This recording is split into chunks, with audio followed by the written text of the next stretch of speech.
Hello and welcome to CLEA'S World. I am Clea, and today I would like to share with you more of the information I've received from the 25th dimension during my last QHHT Hypnosis session. I'll be reading from a transcript of the session, and when I refer to Lorrayne, I'm speaking to my practitioner who's asking me questions I prepared for the session, and when I refer to me, I'm referring to myself under hypnosis, which means the answers are coming from the 25th dimension. In this particular video, I'll be going through some more dreams because I always write them down, and then I will ask the 25th about some of the dreams that seem more interesting, where I know that they're telling me something about what's going on. And so I love sharing this with you because I know that, but not right now, you guys know that this is another way that I get a lot of information. And I know that many of you do enjoy dream interpretation. So here we go. I'm going to start reading now. Lorrayne. Okay, this is a dream Clea had on January 6th, 2023. I was with my boyfriend at one of Sean's leadership boardroom events. And this is a friend of mine who is a real estate guru. He teaches classes and that kind of thing. So he was having this event, and there were lots of savvy investors there, but they said it was easier to have started a few years prior because now things have changed.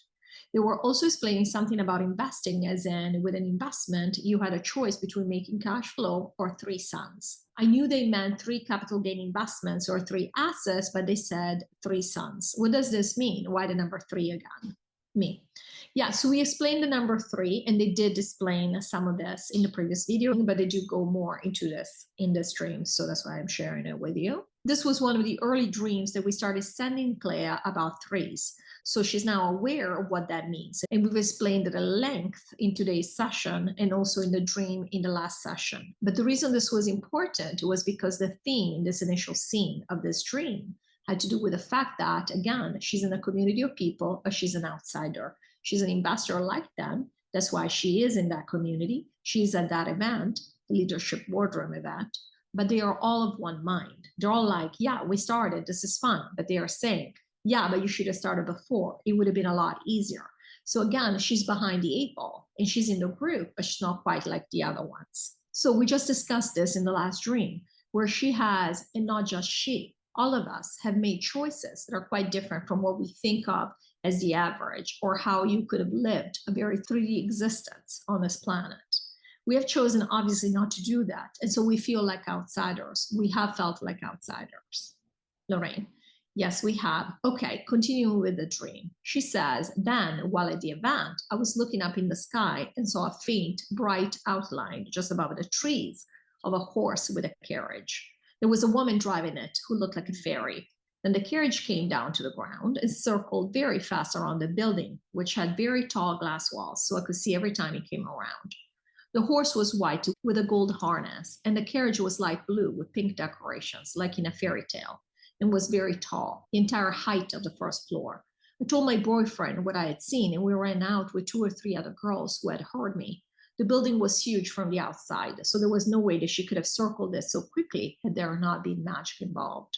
Either way, she had been flying, so I knew it was magic. We went looking around and found a door, went in, and every room was made of oak wood from top to bottom and was empty except for chairs attached to the walls. Finally, I opened the door and saw a king-size bed with white sheets, and the fairy was sleeping on it.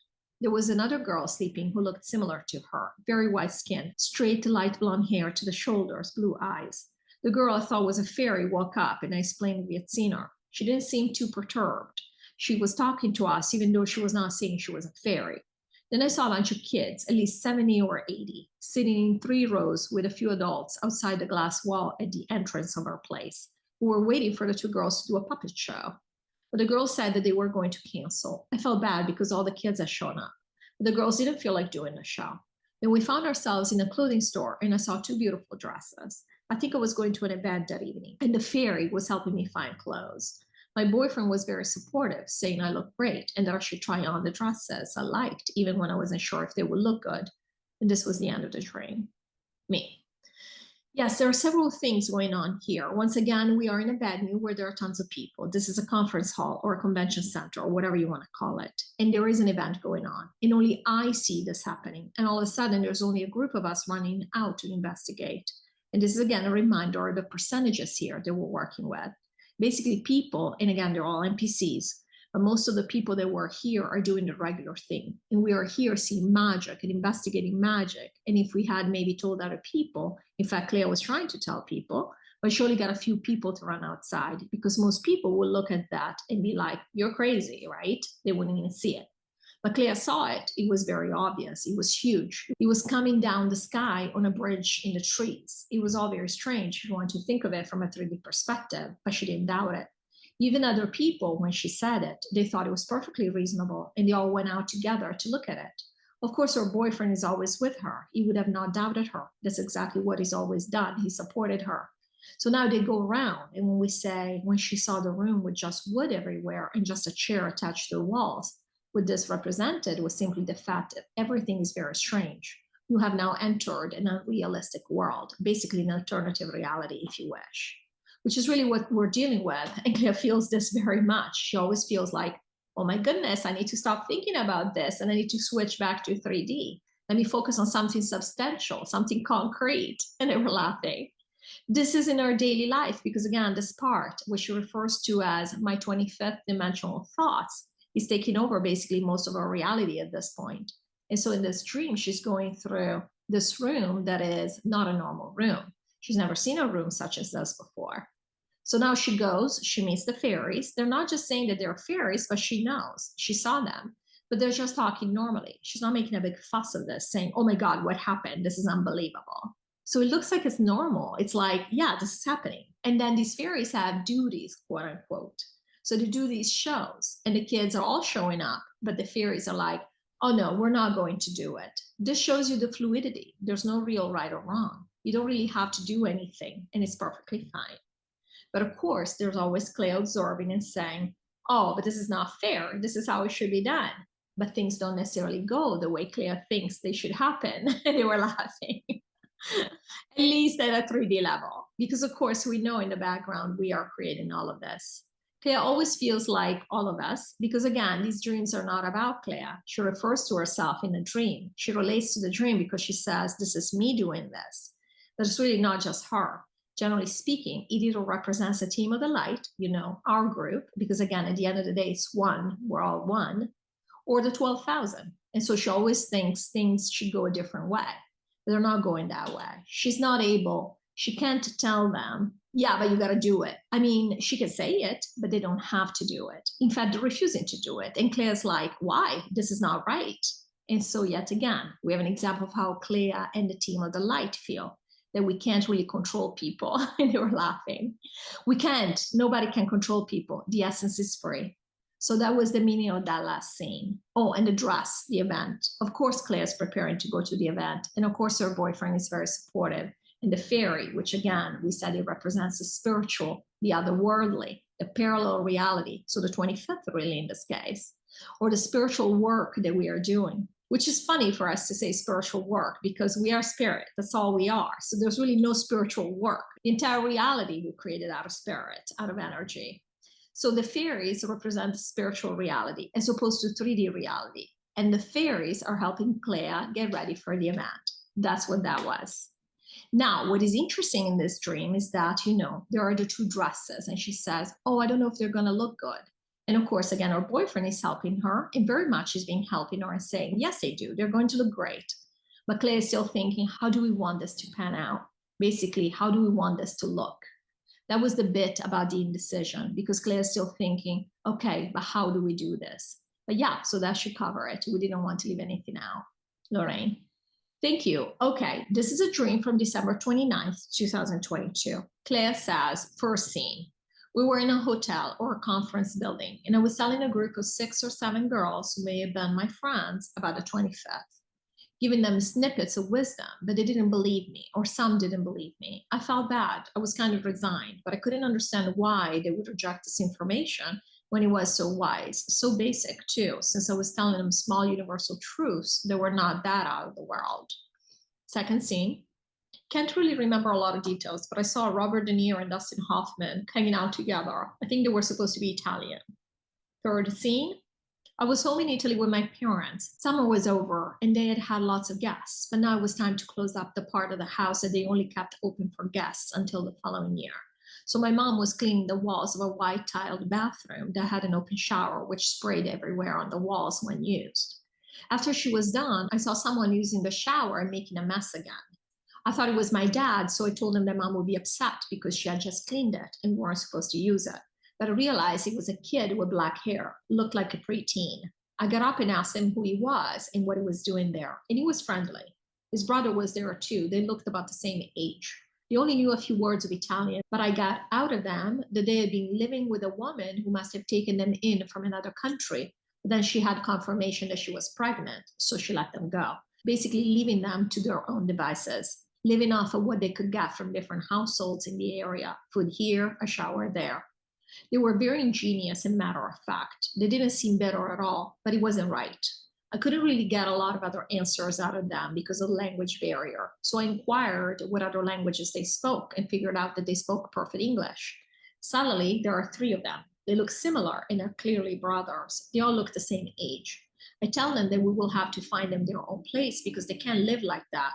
And then we will figure out which families they need to go to get meals. And we will have a rotation so they're taken care of since they are underage and cannot be on their own. I asked them their age and they are 12, but the new kid tells me he's actually 21. He looks the same as the other two, but then I look better and it looks possible. I say, that's great because then he can be in charge of them and things are a lot easier. End of dream. Me. Yes, all right, so this is a bit of a long dream, but basically Clea wants to help. Clea's function here, and again, we say Clea, but really the 12,000 here have had a mission. We already said the higher self does not have to have a mission, but the 12,000 are an exception in the sense that they believe they have a mission.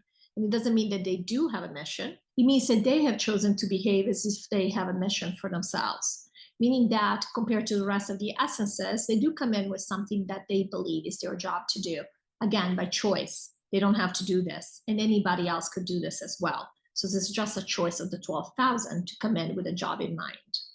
Part of this job is to organize things. So we're organizing how to maintain these kids now, how to make sure they survive, to take care of other people, because clearly these kids cannot necessarily take care of themselves, even though she's seeing, oh wow, they're ingenious, and they are much more self-sufficient than I would have expected of 12-year-olds.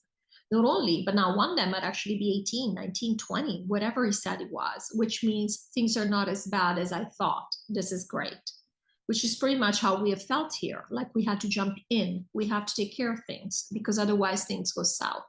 Things are just going to collapse and break down. But then we're like, well, but somehow things are better than we thought. And they have been. There's been a lot of good things happening here. We haven't had 100% darkness, which means that by default, and also because we do create our reality, we have been able to create bubbles of reality where we've been fairly happy. We've not had to deal necessarily with the darkest facets of this reality. There are people, as we all know, even from a 3D perspective, that have dealt with very, very dark things, whereas many of us have not had to run into those or have not run into those, and this was our choice not to. So the last part of the dream represents basically how we have dealt with this reality, how we feel like we have to take care of things. We have to save people, but how things are okay at the end. We'll fix this. We will be okay. These kids are going to be okay.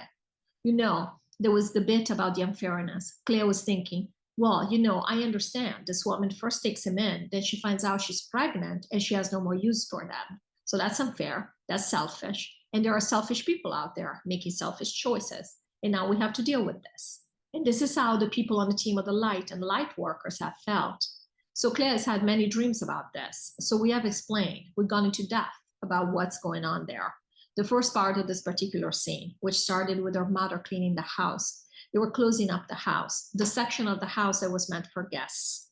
This represents the fact that we are wrapping up here. The people are gone. And so now we are closing up the house, meaning the planet. And then we've shown that her mother was doing all these things. And despite that, we still have messes, right? We have these kids causing this mess, etc. It's the way we still see a lot of things happening. We're still here after all, and we're keeping the show in place. We're still seeing things that are not, that Clea still judges as not being great and being unfair. And in Clea's dreams, her mom always appears as a person who does all these things, and who does a lot of things, because this is how Clea's mother has behaved in Clea's life. She's always taking care of things, taking care of everybody. And so, of course, Clea is justified in the dream to feel like, why are you doing this? You know, she thought it was her dad. I can't believe it. She just finished putting in all this effort and all of a sudden she's got to start again. It's dirty again. So again, this feeling of unfairness. And this has to do, it's not about her mom. It's not about Clea. This again represents how we have felt here, basically. Doesn't matter. We can't get to everything. It's still a mess. Even now, it's still a mess. Because the shell is, you know, it's messy.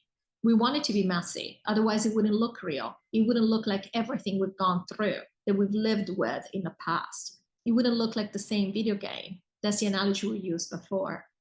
So now to go back to the first scene in the dream, where Clea is trying to communicate and transfers some of these messages that we're giving her to this group of people, but they're not listening. Clea is frustrated to some degree in the sense of, well, we know the truth. In Clea's life, she's always thought, if we know the truth has always been a powerful archetype, if you want to call it that, a powerful concept, meaning, well, once I know the truth, we know what to do and the situation is resolved, as if the whole time we were just looking for the truth. And I have to say, it always makes me laugh when I read this phrase because it is so obvious when you hear it explained like this. Not everybody's looking for the truth. I mean, the whole point of being here is to forget the truth. So, but again, we come in aligned, we're supposed to do. So for me, the truth is what we've been looking for. It's like, why would you not want to know the truth, right? So it's all our judgment, obviously, at this level. But we are not here looking for the truth. We are the truth. We know the truth. We are always in the 25th at a higher self level. So we don't care. We don't come into these games to experience the truth. If anything, the opposite. We come into these games to pretend that something that is not real is real. But Clea is frustrated because that's not what she wants to do right now. That's not what she's interested in. She's always been aligned. She's always wanted to find out the truth. This is why we're here today talking about these things. The same story with you, same story with everybody else who is hearing these messages. And of course, we said many more people are aware of these messages. You don't have to hear them on YouTube necessarily. The information is now available to be downloaded. But Clea, again, in the dream, sees how she's frustrated because she wants to spread the truth, and there are people that don't want to hear it. And this is in general, right? Again, they're representing the planet. There are people that still want to believe in their own. They still want to be in the matrix. And we're showing Clea this was a representation of our own emotion in that sense. Because the truth is, we already said, there is no judgment. There is no difference. Whether you know about the 25th or you don't, it's all the same. It doesn't matter. Many of us, well, we've all wanted to play the game while we're here. This is just a novel thing that we're doing now, actually finding out about the 25th, because we aligned ourselves with finally eventually knowing about this before the takedown, so we could be prepared. But this didn't have to happen. If we had decided that no, we would not allow this information within the matrix, we would have shown up, would have believed in ascension, would have kept believing in raising your vibration, improving yourself, doing shadow work and all these things like, you know, the outside reality and the solar flashes and all of that. And then one day we find ourselves on New Earth and we're like, oh, wow, that was a little different from what we expected, but it's fine. I guess we have cleared. We could have thought we have cleared, you know, we raise our awareness. Obviously, we raise our vibration. That's why we're on New Earth. But of course, that thought would have not lasted very long because there is no veil on New Earth. So we would have found out all the things we're telling you now. But people from the outside, they would have thought that, they could have thought that of us. And in fact, they will think this of us. They will think, oh, those guys, we discussed this in the last session. Oh, these guys have raised their vibration, so they got to go to New Earth. You know, whatever they tell themselves as to why we are on New Earth and they are with the aliens. Because we're different. Again, somehow we must be different from them, even though that's not true. So yeah, Clea is always frustrated. She's always thinking, here's the truth. Why can't everybody? It's so basic. It's so obvious. It makes so much sense. This is who we are. We are energy. How can it be that now we are separate and we have individual souls? And, you know, all these things that no longer resonate with Clea. And again, absolutely no judgment if somebody wants to believe in these things. Clea used to believe it. We will want to believe it again once we're done with New Earth. So we are grateful that these games exist. We want these games to have a veil. But at the same time right now, she's in the phase, we're in the phase where we do want to spread this information. And so in the dream, basically, she sees that she's frustrated because, you know, she wants everybody to know it. She's thinking, what about what's happening to the other people who are going to New Earth who don't know this or consciously know this? And we're just telling her, it's absolutely fine. It's perfectly fine. We wanted to have this information consciously. It is helping us now, which is one of the reasons we chose to stay behind, because we had this information. So we could make this decision because we could handle it. we could handle certain things or certain work we're doing now at a conscious level because of this information. And we were surprised by this. We already said we never in a million years would have thought that you would have stayed past the takedown. But this came up and we're grateful, and it's making a huge difference. So good. But at the same time, not everybody needs this information, needs to receive this information in this particular manner. And information is already available to all within the multiverse to be downloaded. So the job is done. So Clea is dealing with this, but there is no necessity, no need for this, because the information is available now. Everybody's taking it. They might in the dream or in reality, the way we experience reality, they might reject it, but they can't deny it, because guess what? Their higher self knows just as well as we do. The higher self is in the 25th dimension. Well, the NPC is saying, oh, no, I don't believe this. They were laughing. I have to say it is pretty funny. Because we're funny. This is how we like to play this game. We're extremely funny and we're enjoying these games. So it's good. It's all good. Lorrayne, there was a part about Robert De Niro and Dustin Hoffman hanging out together and something about them supposing to be Italian. Me. Yes, well, no, there was no particular meaning to this beyond the fact that she was just thinking of Italians and the fact that she has been thinking that she used to have this idea that Italy was somehow special. We've all played this game where I'm special, my country's special. We all played this game, and this is part of the game, part of the separation. But then these guys are not necessarily great, you know? She knows that actors are not necessarily of the light. And so there was a reminder that it's all the same. We are all next to everybody. We all mingle with everyone. We mentioned this in the previous session when we said that we mingle with the dark and people in the middle who lean toward the dark all the time. We are not separate here because we do want to interact and want to be exposed to different experiences. And so that's what it meant in the dream. Like even in Italy, even Italians are the same as everybody else. And obviously that was representative. It was symbolic. It's not that she actually thought, oh, Italians are different, but it was a way to show her how we think of separation here. I hope you enjoyed this video and I look forward to seeing you in the next one. Thank you so much for watching. As always, take care.